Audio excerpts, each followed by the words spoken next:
This poem is Peonies by Mary Oliver. This morning, the green fists of the peonies are getting ready to break my heart as the sun rises, as the sun strokes them with his old buttery fingers and they open, pools of lace, white and pink.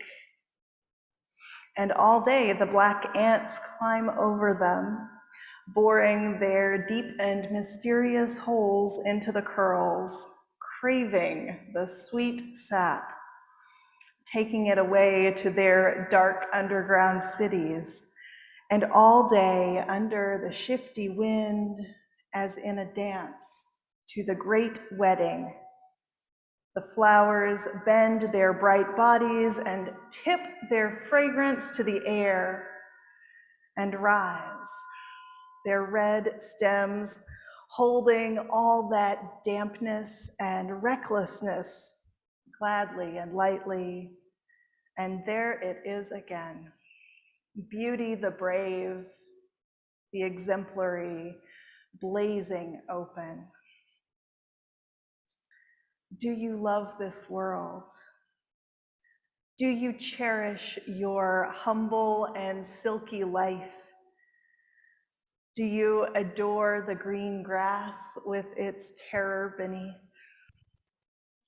Do you also hurry half-dressed and barefoot into the garden, and softly exclaiming of their dearness, "Fill your arms with the white and pink flowers, with their honeyed heaviness, their lush trembling, their eagerness to be wild and perfect for a moment before they are nothing forever."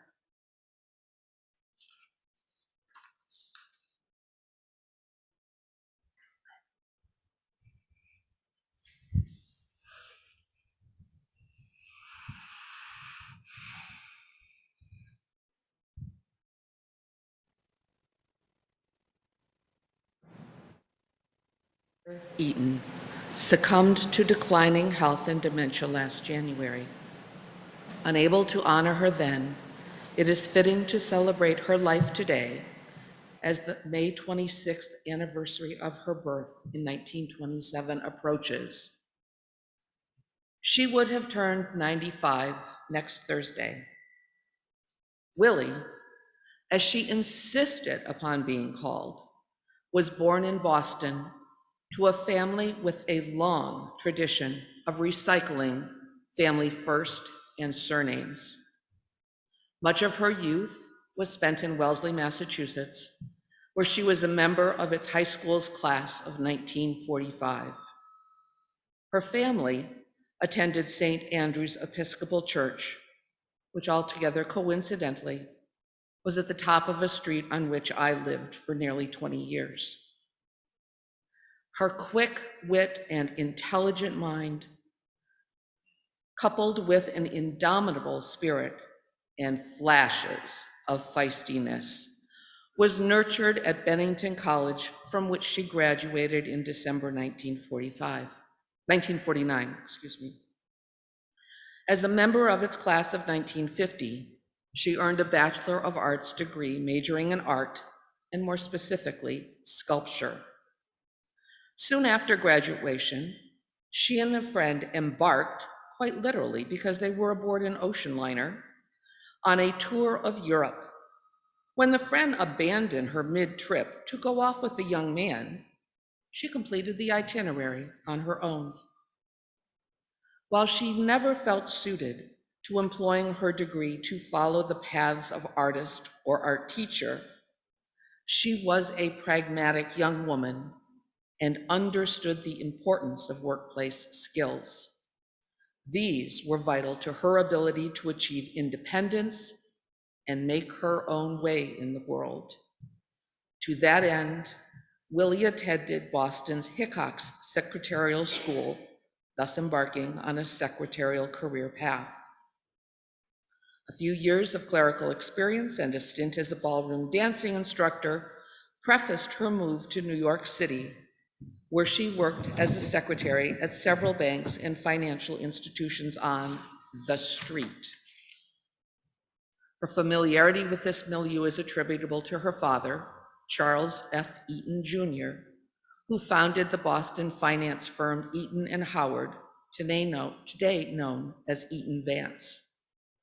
Although the concept of mutual funds was created in 1924 by other financiers in Boston, his was one of the first investment firms to offer them to investors in 1929.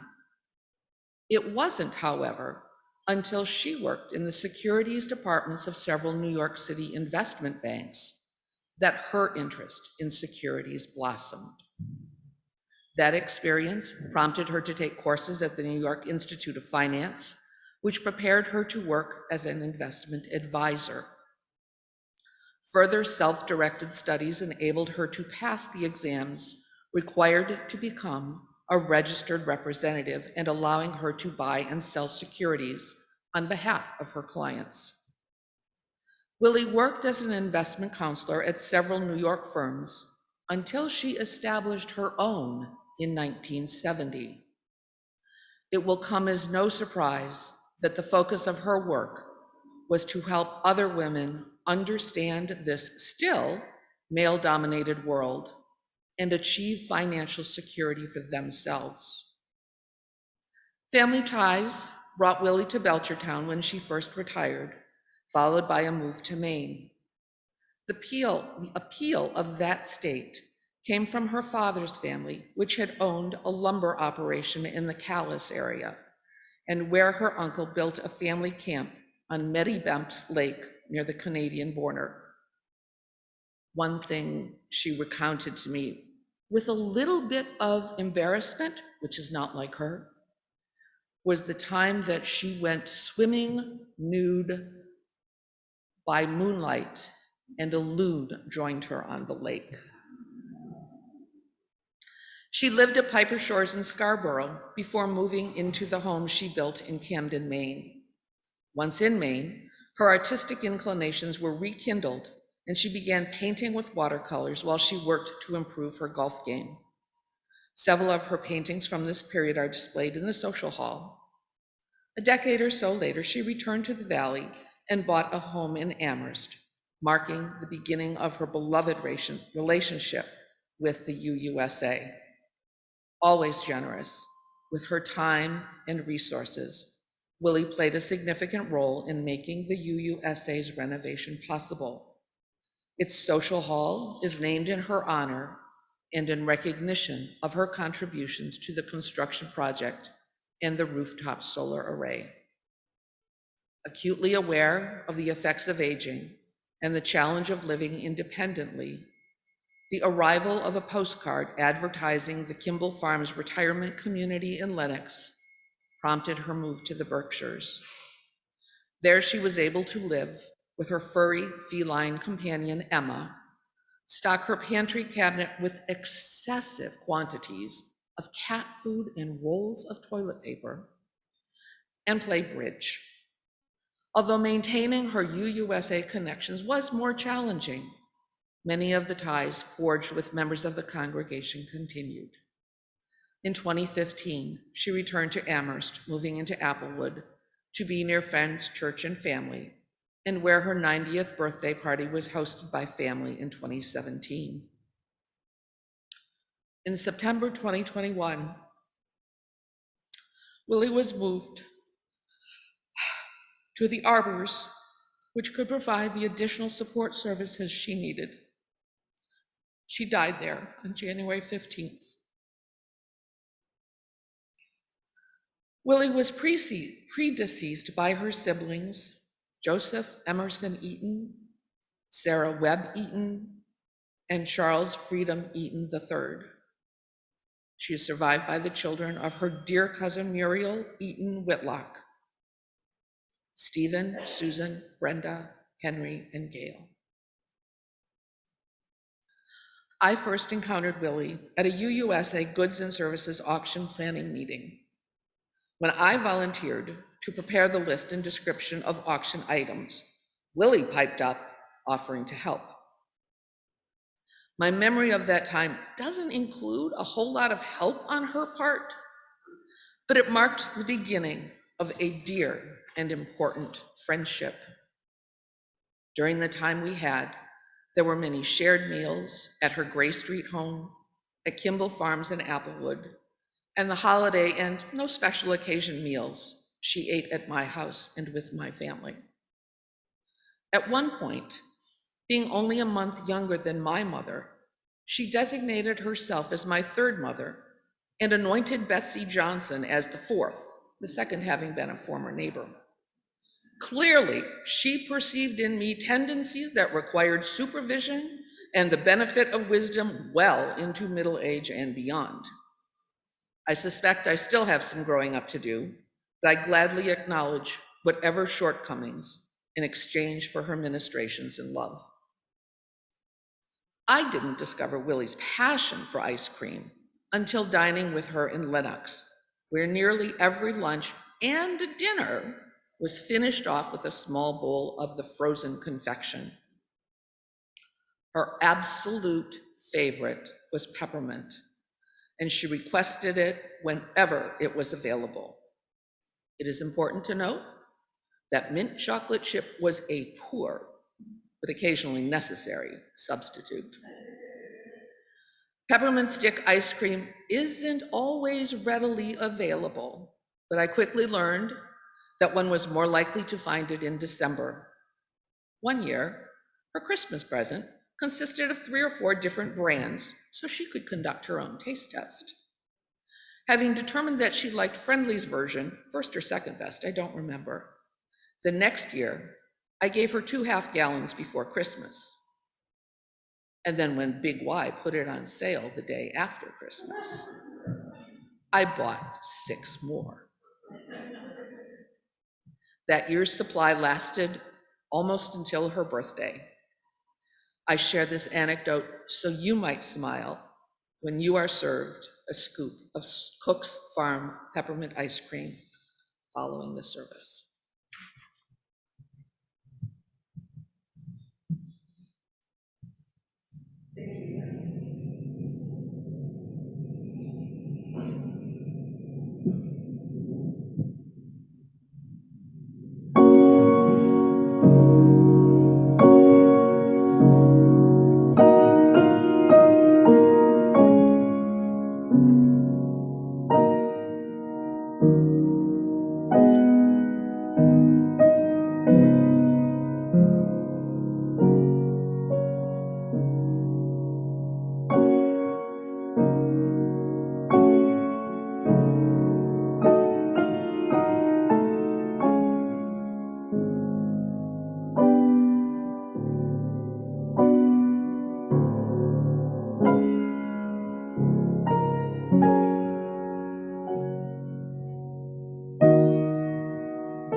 Our beloved Minister Emerita, Reverend Allison Wohler, sent along a statement for Fran to read to us this morning. So I wonder if we could have that, and then we'll proceed into sharing after a video, and I'll help us find our way along the way. Yeah.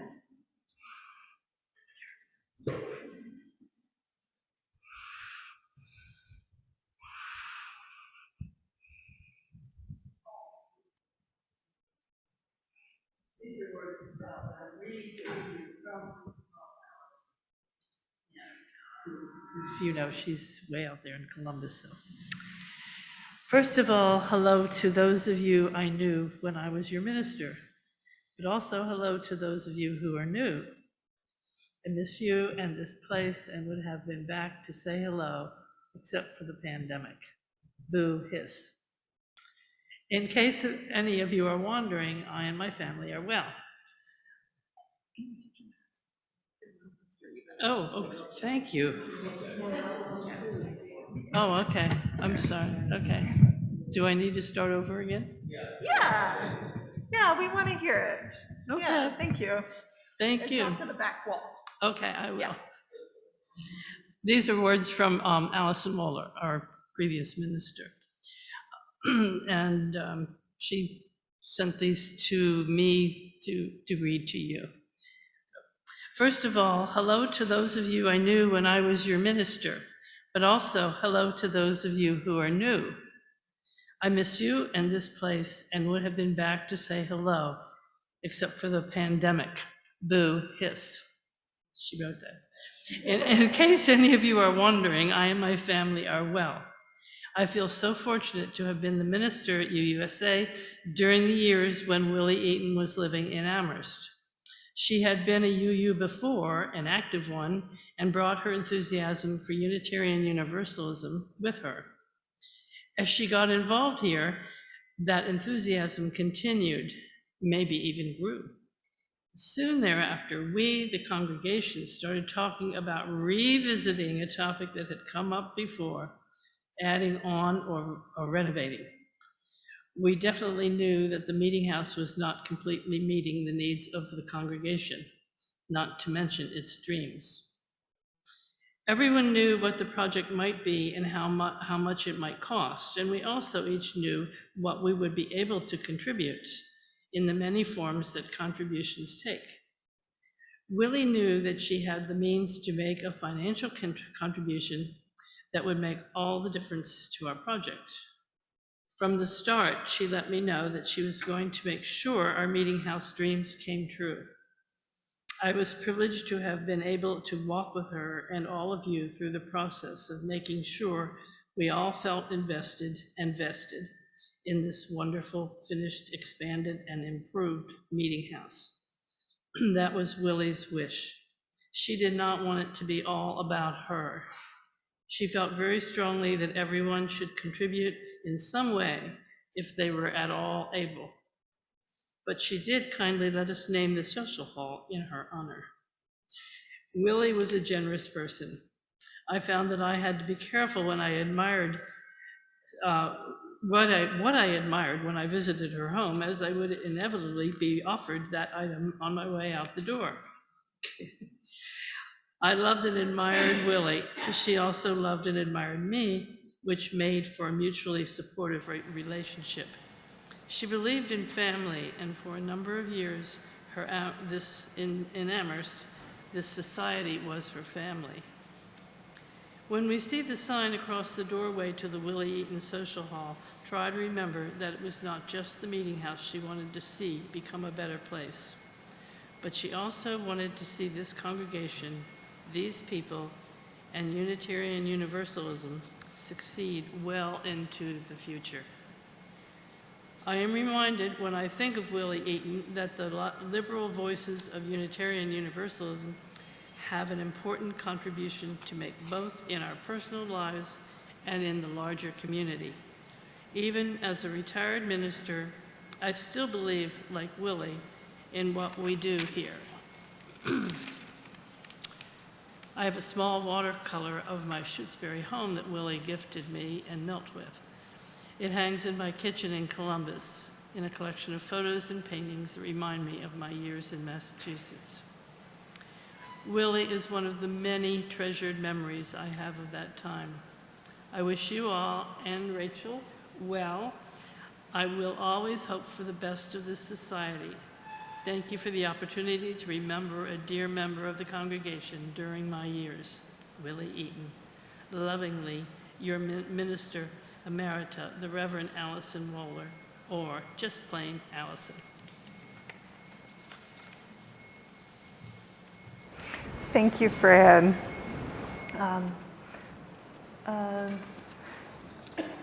Janice couldn't be with us this morning, but she was so moved to share that she recorded a video, and we'll have that next.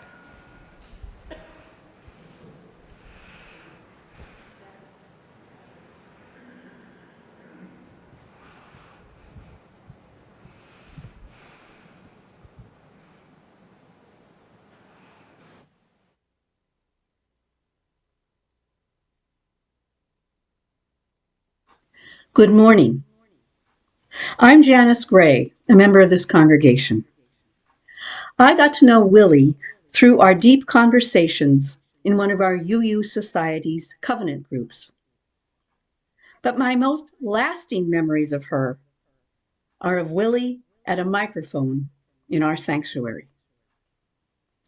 After many surveys and meetings and discussions, this congregation voted in 2008 on whether our then 115-year-old building, crowded and in much need of repair, met our needs.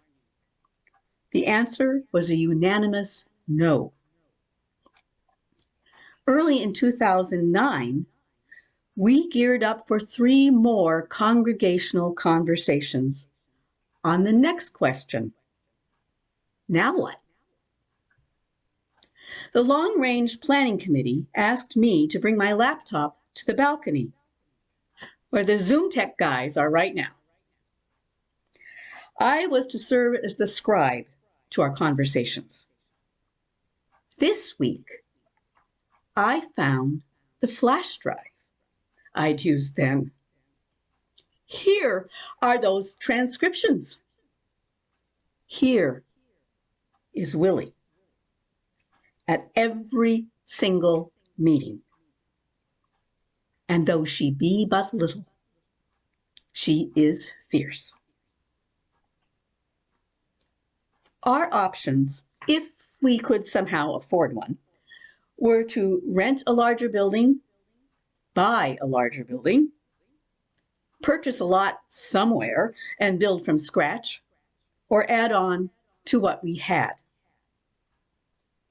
Willie said she'd never been ecstatic about our cramped meeting house. It is the congregation that makes the space work at all, she said. She wanted a new building, surrounded by open land, with parking, gardens, and a playground. But, she added, the people who will be living with the decision we will make will not be me. She assumed any progress would take so long she'd not be here to see it. Still, she said, my generation could open the door for the next generation. I'm willing to give money for it. Money is part of religion, too. Many of us wanted to keep the old meeting house. Willie continued to push for a new space elsewhere. We are not the building, she'd declare. But I believe this was not just about an aging physical plant. She was saying, we are not the building. We are more than any building. When we finally voted to stay put, it was not the outcome she wanted. Even so, Willie gave very generously. She helped open the door for the next generation. She lived to see it happen. And she watched a congregation flourish in its larger home to be much, much more. Thank you, Willie.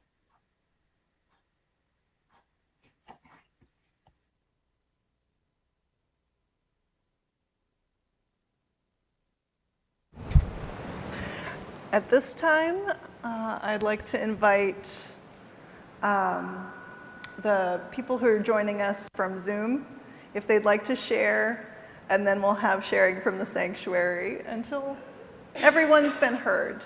Sound good, guys? Yeah. So if you're on Zoom and would like to speak, please raise your hand, and we look forward to hearing what you remember about Willie.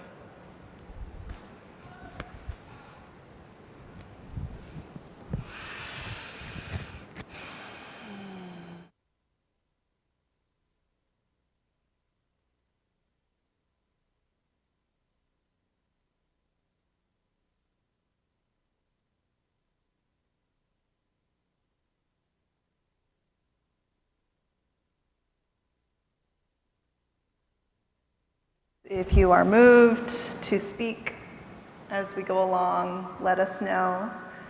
I'd like to invite anyone who is here in the sanctuary and who would like to share a memory of Willie to please come up to the microphone and share with all of us.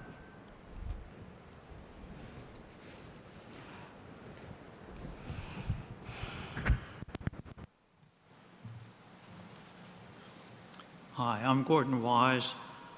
I just want to, I'm glad that Allison and Jen talked about Willie's contribution to the building project that has transformed our physical facilities. I just want to add that that transformation of the physical facilities has transformed the congregation.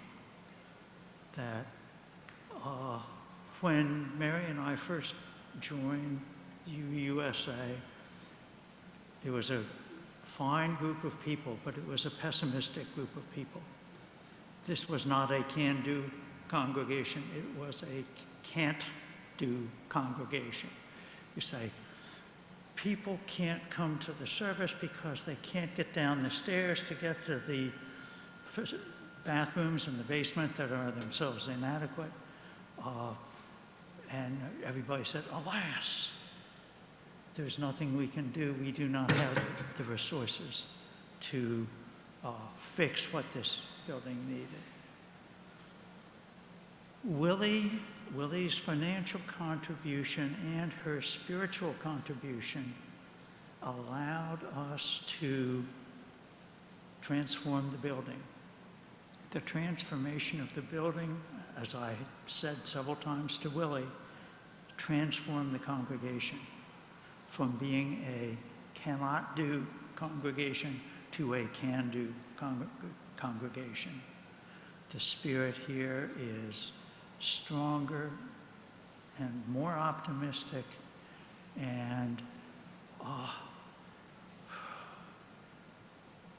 more alive than it was able to be before.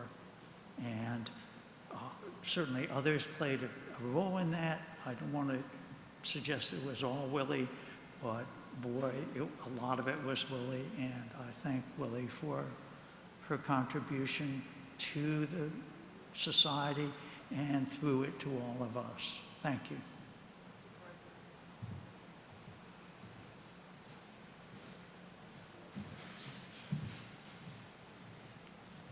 Hi, I'm Lauren Croce. I don't have very many memories of Willie because she kind of was quiet and we didn't interact much. But I just want to parlay off of what Gordon just said. I remember that pessimistic congregation too, and I remember being on Willie's side. Sell the darn thing. Let's move. And I have to say, you know, her commitment to making what the group believed would work, you know, despite what it wasn't her idea, I think it said a lot in terms of that feeling of if you believe in the group process and you believe in the goal, do what you can to make it happen. And she did, and that really was very uplifting. I'm gonna just say that the other memory that flashed in is that so that was round 2, right, Jan? Oh, Janice isn't here, but at least round 2 of trying to make this happen. Helen and I were part of round 2 of making this a welcoming congregation. Some things take more than one try. And I really think that that was, you know, what I got from that recollection of if you have the right energy, if you have the right commitment, things are good, and I thank Willie for that wisdom.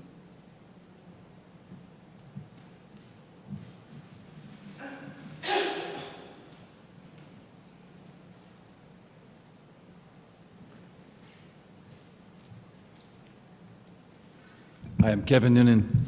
I just want to agree with what was said earlier about how this congregation transformed. I've been here since the days when you went down those rickety stairs to the bathrooms that you could hardly get into and that were often stopped up. But this congregation at that time spoke loudly and said that they would let us use this sanctuary and those bathrooms for a shelter. which we secretly knew, because we were the ones asking, would have been the worst place to run a shelter. So we went down the street and talked to Mercy House, and then to the Baptist Church, and we found a perfect spot where we stayed for about 11 years.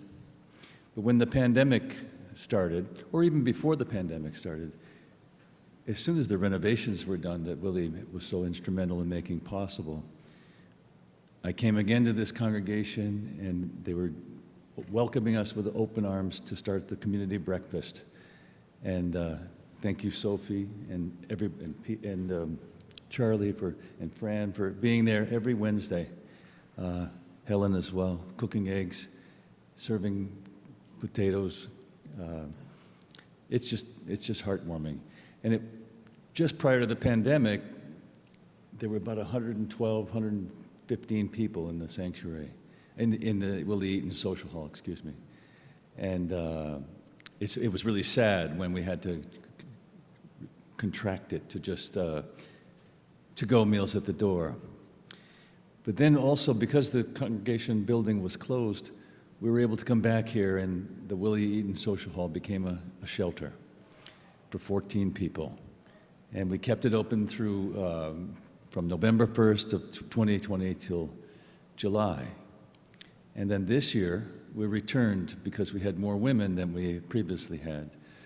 And we named the program Willie Eaton House, after Willie Eaton, because of the wonderful work that she did. So thank you, and a contribution that she gave as well. Thank you so much for being a welcoming congregation to those that are not necessarily members of your congregation, but and thank you to Willie for making this possible.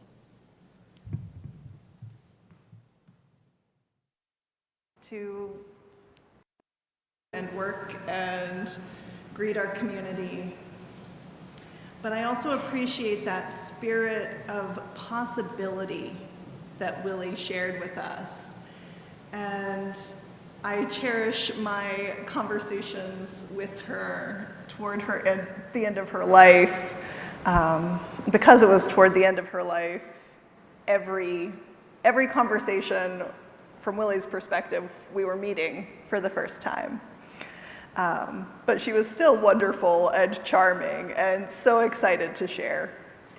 And that is how I think of her, willing to share so much of herself and put the joy of life out into the world. I am so grateful to have been touched by her commitment to this congregation. And I'm so grateful to hear all of your stories of Willie. I know that I've been hearing stories of her and her bold presence in this community since we learned of her death. People sharing all of their favorite memories. And I know we'll continue to share those memories as days go on, as we eat our peppermint ice cream, and I'll take my laptop into the social hall so we can continue to interact in that reception. But thank you for sharing these memories with me and with each other. Thank you for sharing your love for Willie. May these memories bring you joy. Please join me in prayer. Spirit of life and love, we give thanks for the life of Willie Eaton. We give thanks for this time to remember and celebrate her, for the presence of friends and loved ones. May those who miss Willie's generous spirit find comfort in the overflowing love of this gathering. May those who miss her wisdom hear it in sharing their own wisdom with others. May those who miss her boldness and creativity remember her in their own daring. And in our remembering Willie, may we remember to embrace this beautiful life. Blessed be. Amen.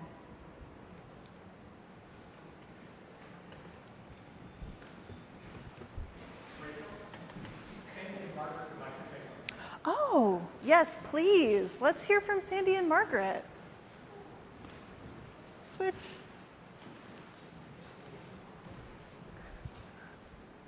Hi. Can you hear us?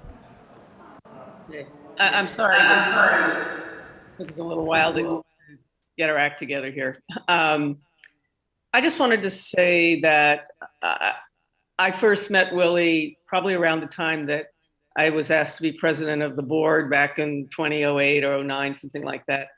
And I was new to UU, really didn't know a lot about the faith. And Willie was so supportive from the get-go, and really helped me learn a lot about UU. Her commitment to UUA and to UUSA was just profound. But I think the other thing that really drew me to her was her wit and her humor.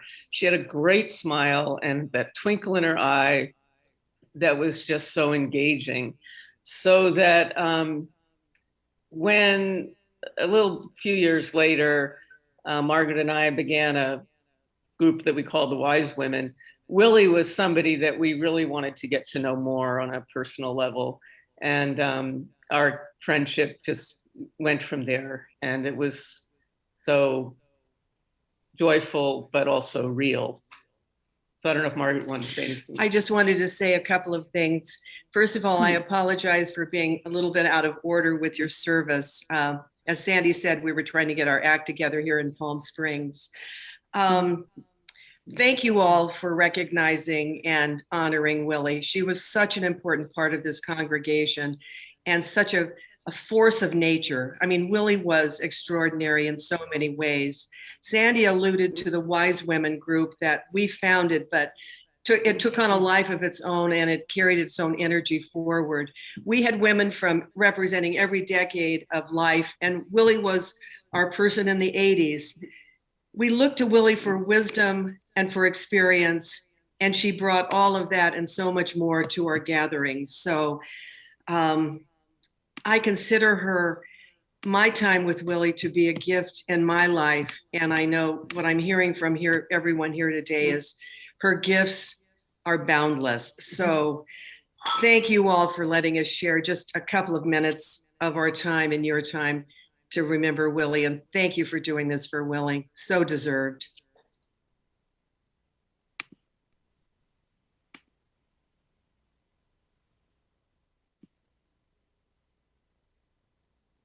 You're to my left, even if we are meeting one another across time and space in this strange way. And now, to honor Willie, we have our UUSA choir. And may it be a beautiful tribute to her.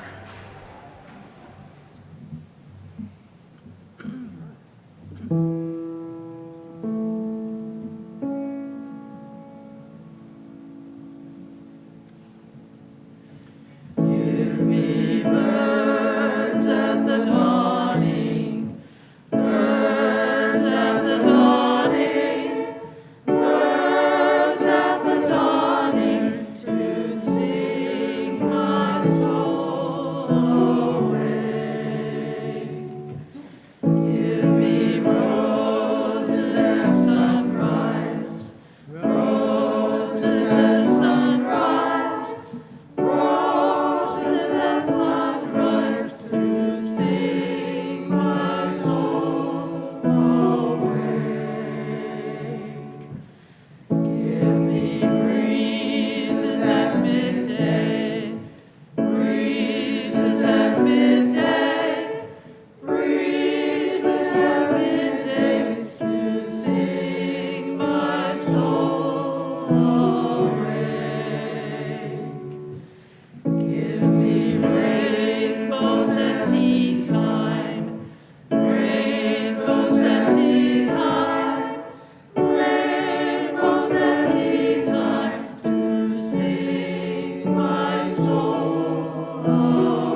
Thank you, choir. It's time now to extinguish our chalice. May we each take a little of Willie's light with us as we go. By her example, let us savor our days and share our light with one another.